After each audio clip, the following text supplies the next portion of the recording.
अस्सलामुअलैकुम। आज के लेक्चर में हम rings of rings of fractions और फील्ड ऑफ फ्रैक्शन स्टडी करेंगे। तो बेसिकली इसका आइडिया क्या है कि फ्रैक्शन का मतलब यही होता है कि हम यानी ओवर की फॉर्म में लिखते हैं, जैसे टू टू ओवर थ्री है, 5/9 है, तो ये एक फ्रैक्शन टर्म है। तो बेसिकली आइडिया यही है कि अगर हम कोई एक रिंग लें तो ऐसा पॉसिबल है कि उसमें ज़ीरो डिवाइज़र भी होते हैं और उसमें यूनिट्स एलिमेंट भी होते हैं, और ऐसा भी पॉसिबल है कि उसमें ज़ीरो डिवाइज़र्स ना हो और उसमें क्या नाम है, जो बाकी एलिमेंट हैं वो यूनिट भी ना हो। तो यानी यूनिट होने का क्या मतलब है कि उस एलिमेंट का इन्वर्स उसके अंदर नहीं है, उस रिंग के अंदर जिसको हम चेक करना चाह रहे हैं। तो उसमें जो एलिमेंट हैं वो ना तो ज़ीरो डिवाइज़र है और ना वो यूनिट है, यानी कि उनके लिए कोई दूसरा एलिमेंट नहीं मिलता जिससे मल्टीप्लाई करें तो आंसर 1 आए। तो हम एक रिंग लेंगे और जिसके अंदर यूनिट एलिमेंट नहीं है, यानी उस रिंग के अंदर हर एलिमेंट का इन्वर्स मौजूद नहीं है, लेकिन हम उससे एक बड़ी रिंग बनाएंगे जिसमें उसके इन्वर्सेस मौजूद हों।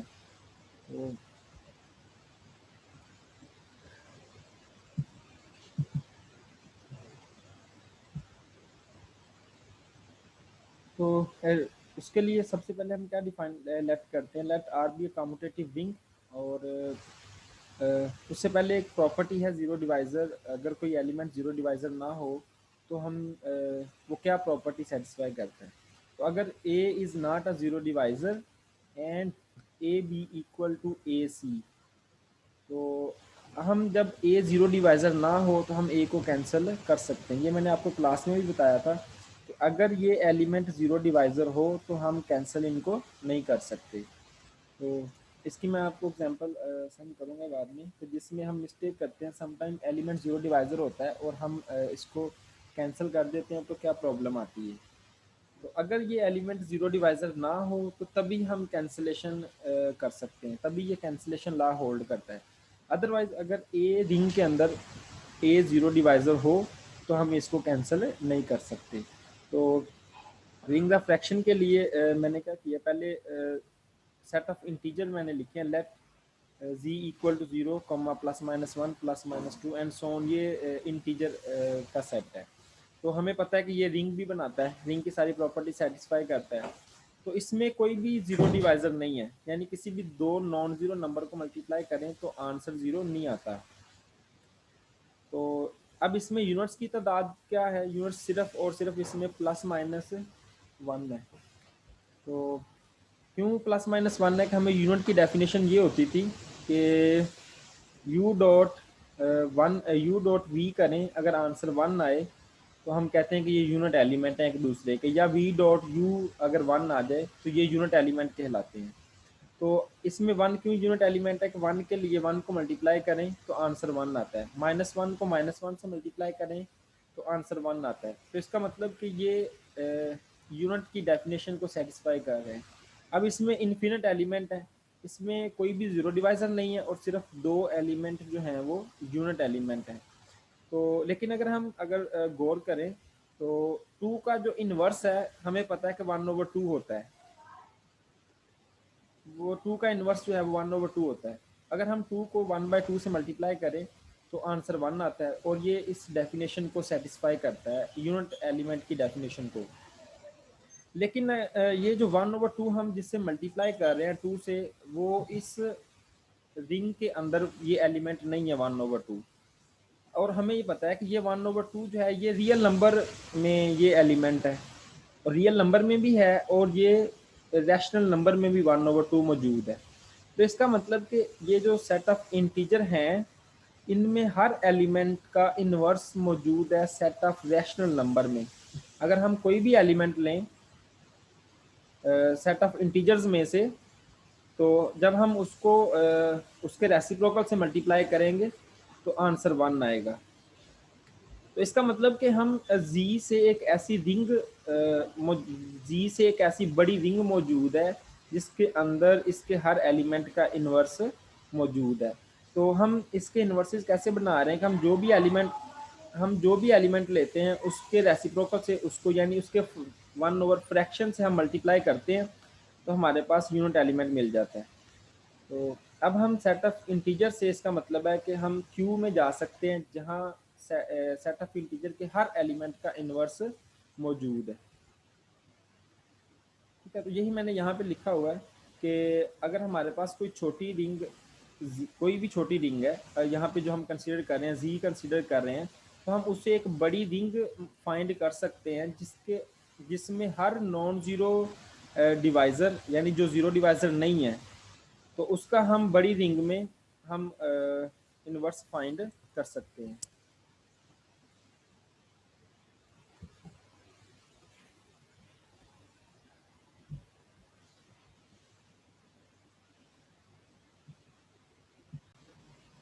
तो पहले हम देखते हैं सेट ऑफ इंटीजर से हम जो रैशनल नंबर है जो उससे बड़ी रिंग है जिसमें जी के हर एलिमेंट का इन्वर्स मौजूद है, वो हम कैसे कंस्ट्रक्ट करते हैं। तो फिर उसी आइडिया को एक्सटेंड करके हम कोई भी रिंग लेके तो उससे एक बड़ी ऐसी रिंग फाइंड कर सकते हैं जिसके अंदर उसके हर एलिमेंट का इन्वर्स मौजूद हो। तो अगर हमने सेट ऑफ इंटीजर से रैशनल नंबर को कंस्ट्रक्ट करना है तो उससे पहले हमें क्या कंडीशंस लगानी है कि जिससे हम set of rational number construct करें जहां हर एलिमेंट का इन्वर्स मौजूद हो।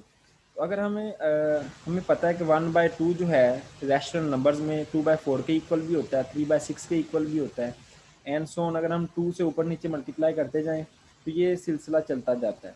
तो इसका मतलब है कि ये वहाँ पे यूनिक एलिमेंट नहीं बनेगा। तो इस चीज़ को रिस्ट्रिक्ट करने के लिए, इस चीज़ को से अवॉइड करने के लिए हम क्या कंडीशन लगाएंगे कि अब यहाँ पे अगर हम दो एलिमेंट लें सेट ऑफ रैशनल नंबर से a by B equal to हो c बाई डी, जैसे यहाँ पे ये दोनों आपस में इक्वल है, तो ये कब कंडीशन होल्ड करती है, जब इनको मल्टीप्लाई करें और इनको मल्टीप्लाई करें तो आंसर इक्वल है। जैसे कि 2/4 इक्वल है 3/6 के, 6 को 2 से मल्टीप्लाई करें 12 आता है, 4 को 3 से मल्टीप्लाई करें तो 12 आता है। तो ये कंडीशन, ये वाली चीज़ तभी होल्ड करती है जब इनको क्रॉस मल्टीप्लाई करें और आंसर सेम आए।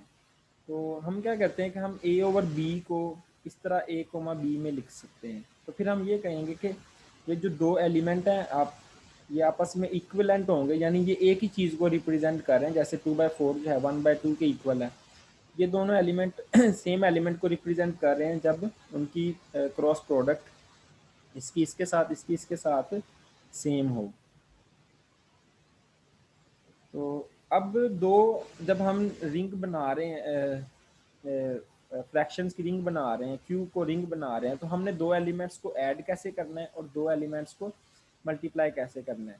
तो अगर हम दो element a by B plus C by D करें तो हम इनको एलिमेंट को ऐड कैसे करते हैं, हम नीचे वाले को मल्टीप्लाई करते हैं, फिर इस d को a के साथ, b को c के साथ। तो बेसिकली ये एलसीएम वाला आइडिया ही आप समझ लें।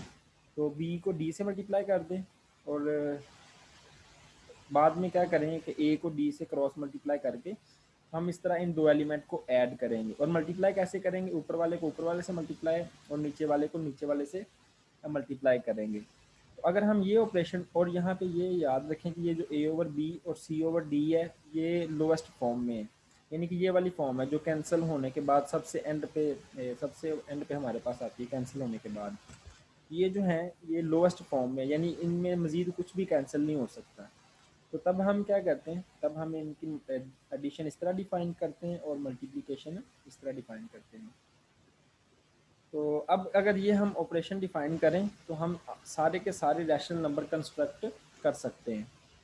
तो इसका मतलब कि हमने सेट ऑफ इंटीजर से हमने एक उससे बड़ी रिंग क्यू रैशनल नंबर की कंस्ट्रक्ट की है जिसमें जी के हर एलिमेंट का इन्वर्स मौजूद है।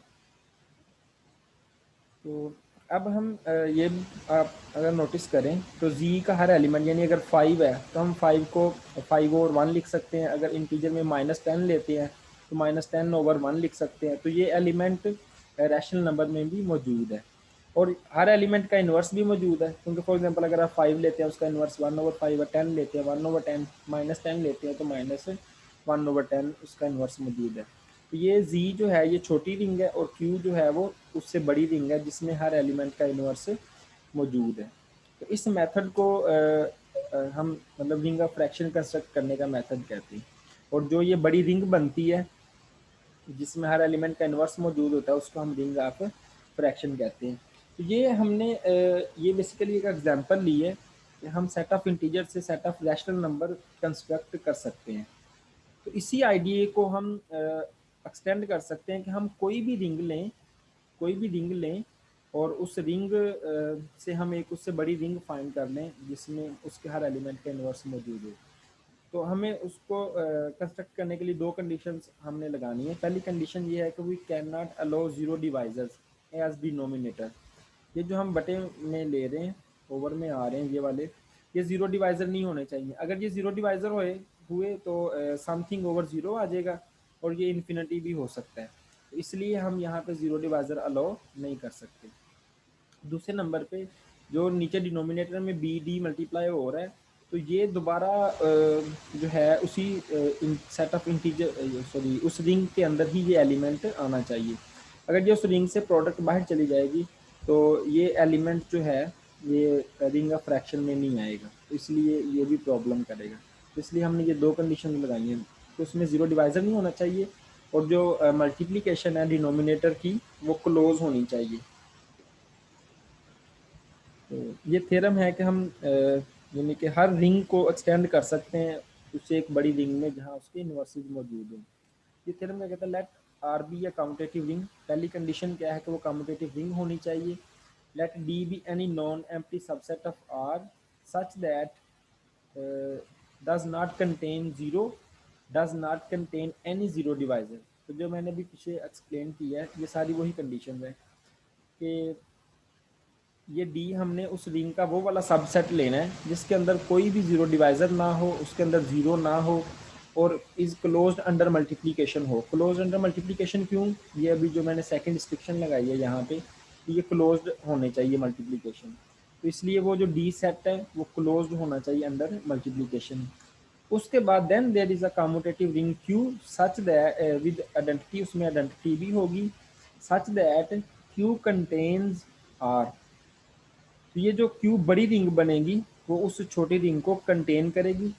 जैसे ये Z कंटेन हो रहा था क्यू में, यानी ये बड़ी रिंग उस छोटी रिंग को कंटेन करेगी। तो ये बड़ी रिंग R जो है ये क्यू को कंटेन करेगी एज अ सब ring and every element of D is a unit in Q. तो जो छोटी रिंग जो हम सेट बनाएंगे उसका हर एलिमेंट बड़ी वाली रिंग में यूनिट होगा, यानी उसका उधर इन्वर्स मौजूद होगा। अब यहाँ भी देखें तो जी के हर एलिमेंट के लिए अब यहाँ पे हमें इन्वर्स मिल जाता है। 10 के लिए 1/10, 100 के लिए 1/100। ये कंडीशन यही कह रही है कि उस जो बड़ी रिंग बनाएंगे हम उसमें छोटी रिंग के हर एलिमेंट का इन्वर्स मौजूद होगा। तो इस वाली रिंग को हम उसकी डेफिनेशन अगले स्लाइड में देखते हैं। तो हम यानी रिंग बना सकते हैं। The ring Q has the following properties, तो इसकी फॉलोइंग प्रॉपर्टीज भी होंगी क्योंकि हम हर एलिमेंट का इन्वर्स उसमें डाल रहे हैं। तो उसका क्यू का हर एलिमेंट जो है आर ओवर डी फॉर्म का होगा। आर ओवर डी को हम आर डी इन्वर्स भी लिख सकते हैं। देखिए ना सेट ऑफ क्यू में एलिमेंट किस तरह के मौजूद हैं, 1/1, 2/1, 3/9, 7/9, 100/99। तो ओवर में बटे में सारे वो एलिमेंट मौजूद हैं। तो उन एलिमेंट्स को अगर इसको ऊपर ले जाएं तो डी की पावर -1 भी लिख सकते हैं। तो अगर जो हम रिंग ले रहे हैं अगर उसमें कोई भी ज़ीरो डिवाइज़र ना हो, तो जब उसमें से सिर्फ वो ज़ीरो एलिमेंट निकालेंगे तो जो फिर वो रिंग बनेगी तो उसको हम कहेंगे कि वो फील्ड बना रही है, क्योंकि उसमें कोई भी ज़ीरो डिवाइज़र नहीं है ना। तो याद होगा आपको एक थ्योरम भी पढ़ा था, अगर वो इंटीग्रल डोमेन हो तो वो बाद में अगर हम उसमें इन्वर्सेस डाल देंगे तो उससे जो बड़ी रिंग बनेगी वो फील्ड होगी, क्योंकि उसमें कोई भी ज़ीरो डिवाइज़र नहीं है। उसके बाद कहते हैं ये जो रिंग बनाएंगे हम क्यू रिंग बनाएंगे वो सबसे छोटी रिंग होगी जो उस जी को कंटेन करेगी। फॉर एग्जांपल अगर हम यहाँ पे देखें तो जी सबसेट है क्यू का और जी आल्सो सबसेट है ring arc sorry real numbers का, वो रियल नंबर्स का भी सबसेट है। लेकिन देखें अब जी के इन्वर्सेस क्यू में भी मौजूद है, रैशनल नंबर में भी, जी के इन्वर्सेस रियल नंबर्स में भी मौजूद हैं। लेकिन हमने वो वाली रिंग लेनी है जो सबसे स्मॉलेस्ट हो। तो जब इससे ये वाली रिंग कंस्ट्रक्ट करते हैं तो सबसे छोटी वो वाली रिंग बनती है जिसमें जी कंटेन हो रहा होता है। वैसे तो जी रियल नंबर में भी कंटेन हो रहा है, जी कम्प्लेक्स नंबर में भी कंटेन हो रहा होता है, यानी जी कम्प्लेक्स नंबर में भी कंटेन हो रहा है, इधर भी इसके इन्वर्सेस मौजूद हैं। लेकिन जो हम कंस्ट्रक्ट करते हैं वो सबसे छोटी रिंग मिलती है हमें जो इस जी को कंटेन कर रही होती है बाय दिस प्रोसेस जो मैंने अभी सारा एक्सप्लेन किया। उसके बाद अगर let R D and Q, अभी जो इसमें हमने डिफाइन किए हैं कि आर रिंग है, डी वो सबसेट है जिसमें कोई भी जीरो डिवाइजर नहीं है, क्यू वो वाली रिंग बनी है जिसमें हर एलिमेंट का इन्वर्स मौजूद है। तो अगर तो ring Q is called the ring of fraction, उसको कहेंगे रिंग, ये रिंग कहेंगे कि जब उसके अंदर कोई ना कोई, यानी डी के अंदर कोई ना रिंग के अंदर कोई ना कोई जीरो डिवाइजर भी हो। और अगर आपकी रिंग जो है इंटेग्रल डोमेन हो, यानी उसमें कोई भी जीरो डिवाइजर ना हो, तो तब जो रिंग बनेगी वो फील्ड ऑफ फ्रैक्शन कहलाएगी। ठीक है, यानी कि उसको रिंग ऑफ फ्रैक्शन कहेंगे जब उसमें कोई जीरो डिवाइजर भी हो सकता है। लेकिन जब आर जो है वो इंटेग्रल डोमेन हो, उसमें कोई भी जीरो डिवाइजर ना हो, तो हम कहते हैं कि वो फील्ड ऑफ फ्रैक्शन बना दी। क्यों? क्योंकि हमने यहाँ पे भी बताया है कि जब वो इंटेग्रल डोमेन होगी उसमें कोई भी जीरो डिवाइजर नहीं होगा तो क्यू इज़ अ फील्ड बनेगा। कभी वो फील्ड भी बन सकती है, कभी वो इंटेग्रल डोमेन भी बन सकती है। तो इसलिए यहाँ पे दो डेफिनेशन है कि रिंग ऑफ फ्रैक्शन और ring of field of fractions. Okay, thank you.